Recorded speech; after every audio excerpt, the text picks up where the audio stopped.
Tahukah Anda, mengapa hiena mengeluarkan suara seperti tertawa? Hiena tutul atau dubuk, memiliki cara unik dalam berkomunikasi, yang terdengar mirip dengan manusia yang tertawa.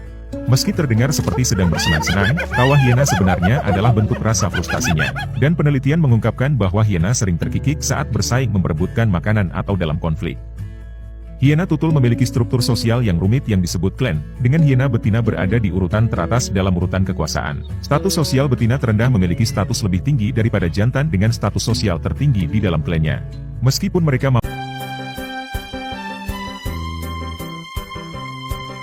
mampu berburu, umumnya hiena adalah pemakan bangkai, di mana mereka kebanyakan memakan sisa-sisa makanan yang ditinggalkan oleh predator lain.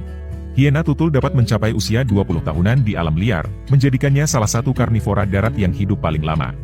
Ada 4 spesies hiena yakni, hiena tutul, hiena coklat, hiena strip, dan aardwolf.